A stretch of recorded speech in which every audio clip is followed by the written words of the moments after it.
Alright, we have our assembly ready to go. So we're going to slide it down into the bilge, and eventually I'll fasten it down here. But the next step is we got to figure out how to get the hose out back. We've decided that we're going to run the hose out through the engine compartment. So this is the hose from the manual bilge pump, so I think the best thing to do is just go ahead and follow that. And as you can see, we've lifted the floorboards up here. Now we can come alongside the fuel tank and come back in here, and you can't see that at all, but and we'll eventually run it alongside there, and you can see where these hoses are coming out through the bulkhead in the engine compartment. So we're going to come through right next to where that white hose is, and we're going to have to drill a hole through the bulkhead in order to get into the engine compartment. But of course, before we start drilling holes, we need to go into the engine compartment and verify that there's nothing on the other side.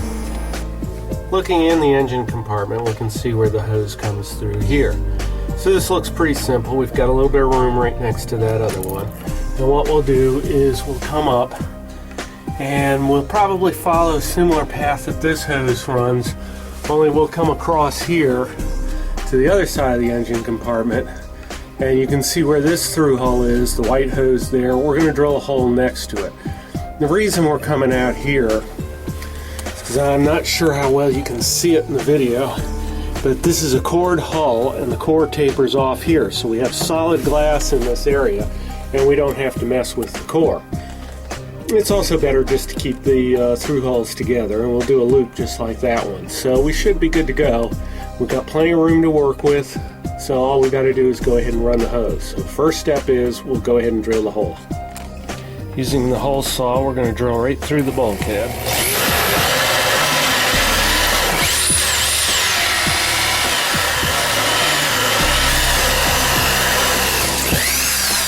There we go. Clear that out. Okay, I pulled some slack out, ran it down back here over the transom, so I've got a little bit of extra hose there. That'll make it easier. Okay, the first thing I'm going to do is come down here and feed it through. Clear any debris out of the way. And we'll just slip the hose. Oops. Let's see if you can see that. Okay, slip the hose through, and I'm going to push some through. And as you can see, I'm using this white sanitation hose. I find it works pretty good for things like bilge pumps and other water, low pressure water usage. Okay, back in the cabin, we've got the hose coming through, so we're going to pull it through and work it down the line. We're just going to follow this other hose down. It helps if you have somebody in the engine compartment feed the hose to you. I'm working by myself today, so I might have to do a little bit of back and forth, get some slack on the other side, and then pull on this side. But we'll do what we can. It takes a little bit of patience, a little bit of effort, but we can work it on through. It's not a big deal. I always tell myself it's good exercise. Might be a little hard to see from here, but as I feed this hose through, I want to make sure I go underneath all of the wires and other things so that it clears everything okay. And we'll kind of set into this bundle that we already have, because after I get this run, I'll replace these wire ties with new wire ties, which will tie everything together.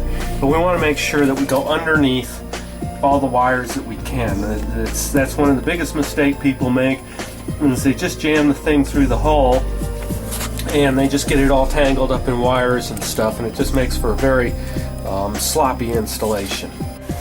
As I've gotten the hose closer, I found that this, if you can see it from here, this slot right down in here is a little bit tight. I think I could push the hose through there, but I don't really want to force it. So what I'm going to do is I'm going to come through here and just open this hole up a little bit.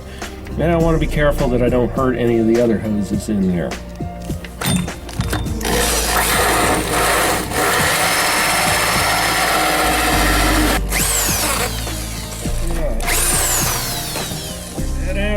and we got a wider hole there for the hose to go through. So we can slip that in there, and as you can see, we are almost there because those wires there for the bilge pump, and here's the hose. So we've only got a little ways to go. Then we can hook it up to the pump. I've got the hose to where the bilge pump is going to be mounted. We've got enough slack left in here to get it down into the bilge. So the next step is to put the hose on the pump. Now this hose is 1-inch hose and the pump takes 1.125". I don't really have a problem with that. I didn't want to use the 1.125" bilge hose, so I just got some that was slightly smaller. But it's going to take a little bit to get it over the fitting. This hose, fortunately, this sanitation hose is pretty good about being able to, you can heat it and it'll expand fairly readily. But to help it out, I'm going to put a little lube on there too. The first thing I'm going to do is just drop the hose clamp over there so that I don't forget that and have to open it up all the way later. It just makes life a little easier. Then I'm going to take a little bit of this marine lube and just kind of wipe a little bit on the inside of the hose. And the next step is to take the heat gun and heat the hose.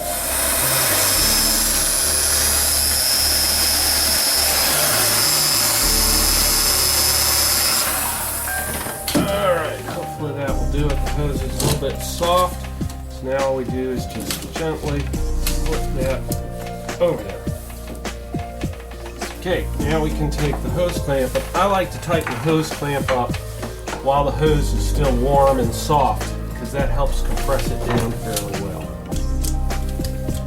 Alright, we got the hose on. Let's get the heat pump out of the way, make sure we don't get that tangled in the hose. Get a little tight in here. And we will ease that down into the hole and make sure that that all fits good. And that's perfect. So the next step is I'm going to run some wire ties on the hose back there to tie it all together.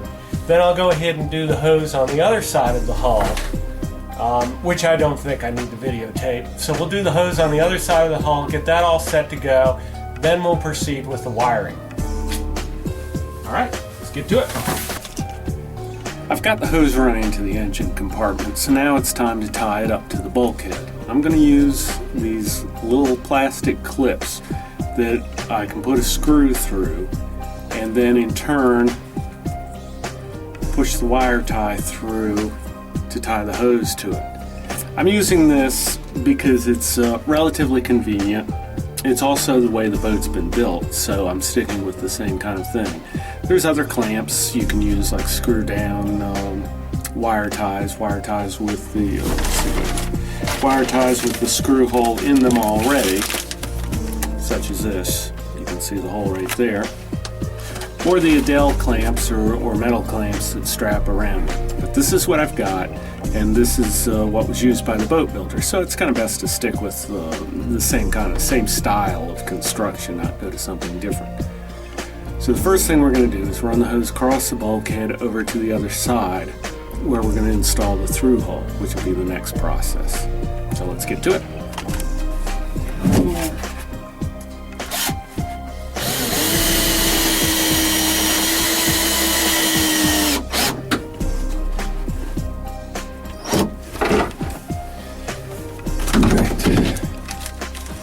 I'll install a couple of these at a time and then follow through with a couple of wire ties. But I'll kind of lay it out in the pattern that I want the hose to follow along the bulkhead. And I space them about 12-18 inches apart, depending.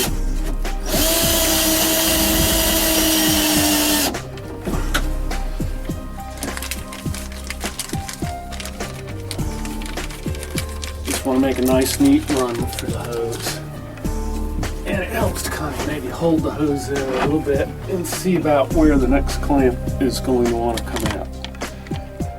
Now that we have the wire ties on, it's time to cut off the excess. One of my pet peeves is when I go in a boat and find people who've put on wire ties and not cut off the ends. It's just plain sloppy, and it's so easy to do.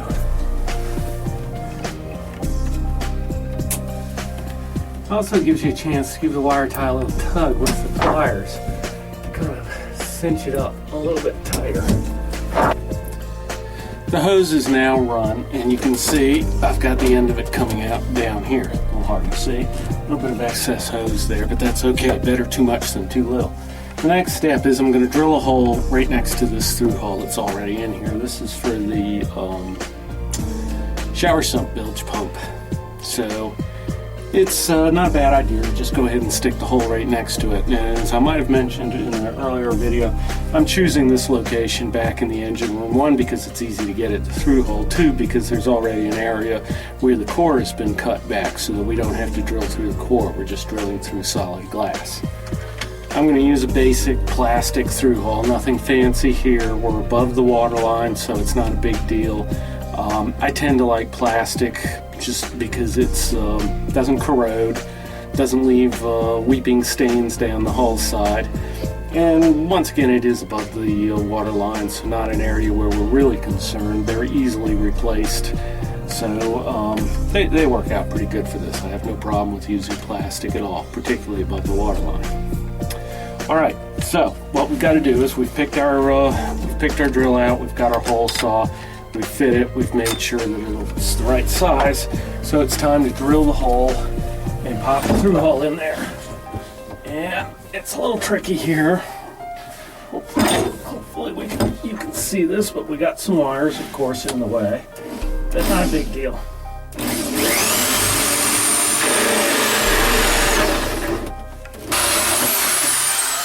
We were that freaking close. Alright. The hole is drilled, so it's time to put in the through hole. So I'm going to use silicone to seal this in, because silicone works good with plastic and fiberglass. So perfect sealant to use here. Let's go outside and I'll show you how I'm going to pop it in. Time to pop the through hole in. So the first thing I'm going to do is a little bead of silicone, nice good heavy bead. Now I'm using marine grade silicone, not the cheap hardware store kind. If it smells like vinegar, don't use it. That's the cheap hardware kind. Silicones are not all formulated the same. That's why some have a bad reputation on boats. You hear people say, oh, I'll never use silicone, but that's because they use the wrong stuff. Use the marine grade, you pay a little bit more for it, but it's worth it.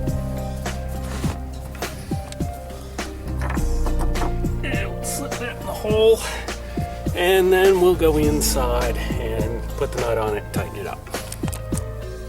I'm going to put a little bit of a bead of silicone around the flange of the nut. I don't want to put it on there so heavy that it gets into the threads, because that'll make it hard to thread onto the thing, but enough to give a good fillet around there.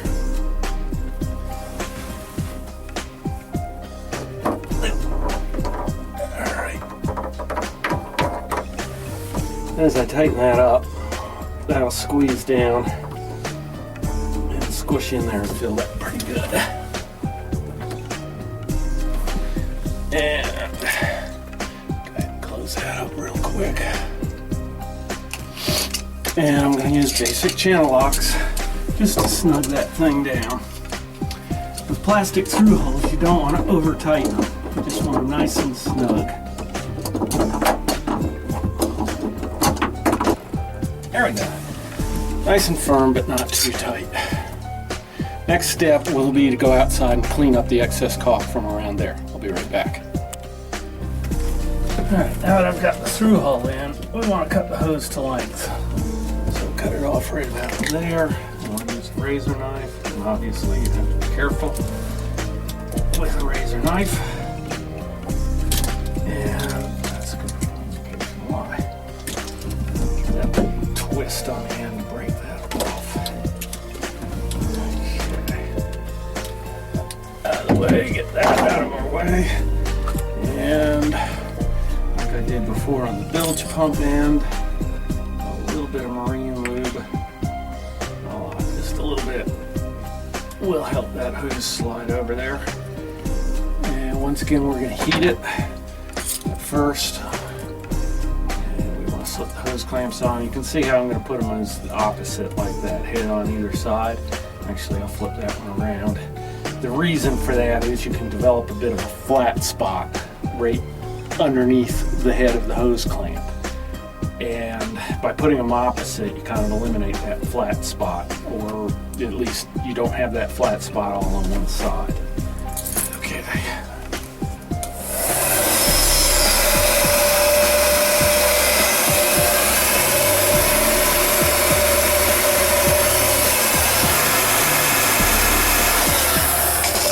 Of course, the hose does not want to fully cooperate. There we go, that's better, much better. Okay. There we go, perfect. Wonderful.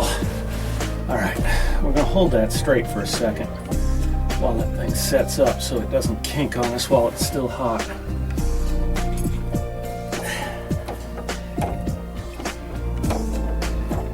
All right, I don't think that thing's going anywhere. But I'll add just an extra clamp on there to be on the safe side. Okay, we've done this side. Now it's time to move to the other side, because this is a catamaran, and after all, everything we're doing is doubled. So, I'm not going to videotape that. We'll come back when we get ready to start doing some wiring. Off we go.